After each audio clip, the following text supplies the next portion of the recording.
देखिए, weight loss करना इतना मुश्किल होता नहीं है जितना हम लोग बना देते हैं। और अभी मैं आपको 3 ऐसे साइंटिफिक प्रूफ तरीकों के बारे में बताने वाला हूं जिसके हेल्प से अभी तक हजारों लोगों ने केवल 30 दिन के अंदर 10 केजी तक वेट कम किया है। तो ज्यादा समय को बर्बाद नहीं करते हैं, सीधे आते हैं पॉइंट पे, क्योंकि वही इंपॉर्टेंट है। टिप नंबर 1, परहेज। देखिए, वेट लॉस करना बहुत ज्यादा आसान हो जाता है जब आपको ये पता लग जाता है कि आपको क्या नहीं करना है। सबसे पहली चीज कि आपको नमक एकदम कम खाना है, क्योंकि नमक सोडियम से भरपूर होता है और सोडियम क्या करता है कि आपके मसल्स में बहुत ज्यादा वाटर को एब्जॉर्ब करके रखता है, और जिससे आपका मसल्स का साइज और ज्यादा दिखता है, फैट और ज्यादा बल्कि दिखती है, आपका वेट जल्दी कम नहीं होता है। Number 2, sugar. आपको किसी भी तरीके का मीठा या फिर चीनी का सेवन नहीं करना है। देखिए, चीनी जब भी हमारे बॉडी के अंदर जाती है तो ये इंसुलिन को स्पाइक कर देती है, और जब इंसुलिन स्पाइक जाता है तो हमारी बॉडी का जो मेटाबॉलिज्म होता है वो बहुत ज्यादा स्लो हो जाती है, और जिसकी वजह से हमारा वेट लॉस होने का जो प्रोसेस होता है वो भी स्लो हो जाता है।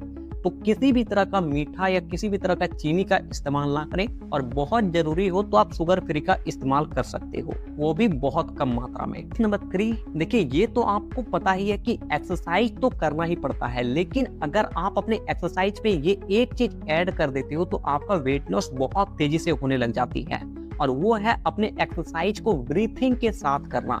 क्योंकि जब आप ब्रीथिंग के साथ एक्सरसाइज को परफॉर्म करते हो तो वही सेम एक्सरसाइज आपका ज्यादा कैलोरी बर्न करता है, यानी कि ज्यादा तेजी से आपका वेट लॉस होता है। नंबर 4, पूरे दिन में ज्यादा नहीं 5 से 10 मिनट ऐसा जरूर निकालें जब आप अकेले में समय बिताएं या फिर मेडिटेशन करें। ऐसा इसलिए क्योंकि जब आप मेडिटेशन करते हो तो आपके बॉडी का जो कॉर्टिसोल होता है वो डाउन जाता है, और कॉर्टिसोल जाने का मतलब है कि आपका स्ट्रेस डाउन जाएगा, और जब स्ट्रेस डाउन जाएगा तो इंसुलिन स्पाइक नहीं होती है, और जो कि आपके वेट लॉस के प्रोसेस को काफी ज्यादा फास्ट कर देता है। 5वां और सबसे इंपॉर्टेंट बात, कंसिस्टेंसी। देखिए, ये चीज आप पहले ही एक्सेप्ट कर लीजिए कि वेट लॉस करना एक दिन का काम नहीं है, और ये 1 घंटे में नहीं हो जाता है। इसके लिए आपको हर रोज आपको एक्सरसाइज के साथ साथ डाइट भी फॉलो करना है। इसलिए कभी भी जब भी आप अपना वेट लॉस करना चाहें या फिर वेट लॉस का जर्नी जब भी आपको तय करना है, तो एक माइंडसेट बनाए कि मुझे इस डेट से लेकर इस डेट तक इतने केजी वेट कम करना है, और इसके लिए मुझे ये खाना पड़ेगा, इसके लिए मुझे ये एक्सरसाइज करना पड़ेगा, इसके लिए मैं रोज इतना बजे उठूंगा, ये डाइट बनाऊंगा। सब चीज आपके माइंड में प्री डिसाइडेड होना चाहिए। अगर ये क्लियरिटी आपके माइंड में रहेगा तो आप अपने गोल को बहुत जल्दी हिट कर लोगे। मैंने ऐसे बहुत सारे लोगों को देखा है जो कि वेट लॉस तो करना चाहते हैं लेकिन कंसिस्टेंसी को मेंटेन नहीं कर पाते हैं, जिसके चलते वेट लॉस कभी हो ही नहीं पाता है। तो इन 5 बातों का आपको ध्यान रखना है। अब आते हैं टिप्स नंबर 2, एक ऐसा जूस जो कि आपके बॉडी के लिए फैट कटर की तरह काम करती है, और वो है पेठे का जूस। देखिए, ये एक ऐसा जूस है ना जो कि आपके बॉडी के लिए फैट कटर की तरह काम करता है। इसके अलावा जो पेठे का जूस होता है वो आपके बॉडी को अंदर से पूरी तरीके से डिटॉक्स कर देता है। तीसरी चीज, ये आपके मेटाबॉलिज्म को बहुत तेज कर देता है और डाइजेशन को भी इम्प्रूव कर देता है, और जिसके चलते आप जो कुछ भी खाते हो उसका सही से पाचन होता है, और जो भी पहले से फैट पड़ा हुआ है उसे भी ये गलाना शुरू कर देता है। तो अब समझते हैं कि पेठे का जूस आपको बनाना कैसे है और इसे सेवन कब करना है।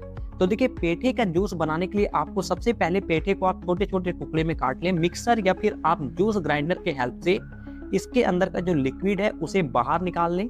अगर आपके पास मिक्सर नहीं है तो इसे छोटे छोटे चाकू के हेल्प से काट लें, और किसी कपड़े के हेल्प से, सूती कपड़े के हेल्प से इसे निचोड़ कर इसका जूस आप ग्लास में निकाल लें। और फिर अगर आप इसमें टेस्ट के लिए चाहें तो एक हल्का सा नींबू निचोड़ सकते हो, थोड़ा सा काला नमक डाल सकते हो। चीनी का सेवन नहीं करना है। आप में से बहुत सारे लोग सोच रहे होंगे कि पेठा तो एक सब्जी है तो इसका टेस्ट बहुत ज्यादा कड़वा होगा। नहीं, पेठा एक तरह का ऐसा सब्जी है ना जिसका जो एकदम पूरी तरीके से टेस्टलेस होता है, इसमें कोई टेस्ट ही नहीं है। ये थोड़ा सा सिर्फ स्मेल आती है, वो भी सब्जी की तरह, वो भी अच्छी स्मेल होती है, खराब नहीं होता है, और ये एकदम पीने में पानी की तरह लगती है। तो इस जूस को आपको हर दिन सुबह खाली पेट सेवन करना है। आप मार्केट से जाकर किसी भी सब्जी दुकान में बोलोगे तो आपको पेठा आसानी से मिल जाएगा। आप अगर एक गोटा पेठा लेकर आते हो तो आप इससे आसानी से 6 से 7 दिन तक जूस पी सकते हो फ्रिज में रख के। ध्यान रहे कि एक बार में आपको 1 से 1.5 गिलास ही जूस निकालना है, उससे ज्यादा ना निकालें।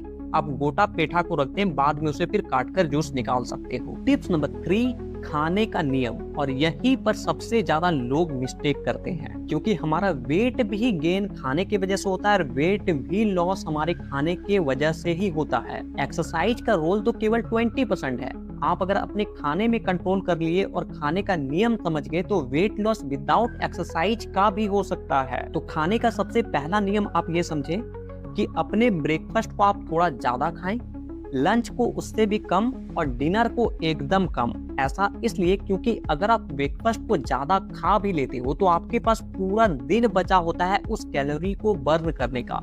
लेकिन अगर आप डिनर को बहुत ज्यादा खा लेते हो तो आप उसे खाने के तुरंत बाद या फिर कुछ देर के बाद सो जाते हो, और जिसके चलते वो कैलोरी जो होता है वो बर्न नहीं हो पाती, वो आपकी बॉडी में जाकर स्टोर होती है और एक्स्ट्रा फैट के थ्रू से आपके बॉडी को फुलाने लग जाती है, आपका वेट बढ़ने लग जाता है। तो पहला नियम इसे याद रखें। अब मैं आपको कुछ ऑप्शंस भी दे रहा हूं जिसे अगर आप अपने डाइट में ऐड करते हो तो ये आपके वेट लॉस की जर्नी को काफी ज्यादा फास्ट कर देगी। तो देखिए, आप ब्रेकफास्ट में वेजिटेबल पोहा, वेजिटेबल दलिया, 1 या 2 रोटी के साथ 1 कटोरी हरा सब्जी, वो कोई सा भी सब्जी हो सकता है लेकिन ध्यान रहे हरे सब्जी का इस्तेमाल करें जिसमें फाइबर की मात्रा ज्यादा होता है, क्योंकि फाइबर आपके वेट लॉस की जर्नी में बहुत बड़ा रोल निभाता है। अब बोलोगे फाइबर किस में होती है, तो देखो वो सारी सब्जियां जिसमें रेशा होती है उसी को फाइबर बोलते हैं। तो उस तरीके के सब्जियों को चॉइस करो जिसमें रेशा होती है, वो फाइबर से भरपूर होता है। लंच की बात करें तो लंच में आप खिचड़ी खा सकते हो, मिक्स फ्रूट खा सकते हो, वेज राइस आप खा सकते हो या फिर 1 कटोरी सलाद खा सकते हो। और वहीं बात करें डिनर की तो आप डिनर में 2 रोटी के साथ कोई भी हरी सब्जी खा सकते हो। इसके अलावा रोटी के साथ आप 1 भुर्जी का इस्तेमाल कर सकते हो, लेकिन ध्यान रहे कि 1 भुर्जी में आपका जो योग होता है उसका इस्तेमाल ना करें। इसके अलावा वेज पोहा और वेज पास्ता का भी इस्तेमाल कर सकते हो। इसके अलावा और 2 बातों का ध्यान रखना है कि हमेशा जब भी भोजन करें तो भोजन को अच्छे तरीके से चबा चबा कर खाएं। ऐसा इसलिए क्योंकि जब आप भोजन को चबाकर खाते हो तो उसमें आपका लार अच्छे तरीके से मिलता है और वो भोजन अच्छे तरीके से पाचन हो पाती है, जिससे वो आपके पेट में जाकर उसका पाचन जल्दी होता है और मेटाबॉलिज्म फास्ट रहता है। दूसरी चीज कि खाने के तुरंत बाद आपको पानी नहीं पीना है या फिर खाने के साथ पानी नहीं पीना है, क्योंकि जब आप खाने के साथ पानी पी लेते हो तो वो आपके पाचक रस को पतला कर देती है, जिससे आपका भोजन पचने के बजाय सड़ने लगता है और यही बाद में जाकर कॉन्स्टिपेशन होने लग जाती है, कब्ज, गैस, अपचन जैसी समस्या होती है, और जो कि वेट लॉस के प्रोसेस को और ज्यादा स्लो कर देती है। Tips number 4, workout. देखिए, वर्कआउट आपको बहुत तरह के लोग सजेस्ट करेंगे कि आप योगा कर लीजिए, आप ये कार्डियो एक्सरसाइज कर लीजिए या फिर ये कर लीजिए। इस तरह के सैकड़ों एक्सरसाइज के एक शेड्यूल बने हुए हैं जिसे आप करके अपने वेट को लॉस कर सकते हो, लेकिन उनमें भी कुछ ऐसे एक्सरसाइज होते हैं जिसे करने से वेट बहुत तेजी से लॉस होता है। तो ये वीडियो थोड़ा सा लंबा हो रहा है, तो हम लोग वर्कआउट के बारे में पूरी डिटेल्स में नेक्स्ट वीडियो में समझेंगे कि आपको कौन सा एक्सरसाइज करना चाहिए, कितना करना चाहिए, किस तरीके से आप करोगे कि वो आपके वेट को बहुत तेजी से कम करेगा, और उसके पीछे का साइंटिफिक रीजन भी समझेंगे। तो आप नेक्स्ट वीडियो को देखने के लिए चैनल को सब्सक्राइब भी कर सकते हो। इसके अलावा अगर आपके माइंड में किसी भी तरह का कोई सवाल चल रहा है तो एज यू नो, मैं एक न्यूरोथेरेपिस्ट और एक योगा टीचर हूँ, तो हेल्थ से रिलेटेड कोई भी क्वेश्चन है तो नीचे मैं इंस्टाग्राम का आईडी प्रोवाइड करवा दूंगा, वहां से आप डायरेक्टली मेरे से बात कर सकते हो। इसके अलावा आप ये भी बता सकते हो कि आप नेक्स्ट वीडियो किस टॉपिक पर देखना चाहते हो। तो वीडियो देखने के लिए दिल से धन्यवाद।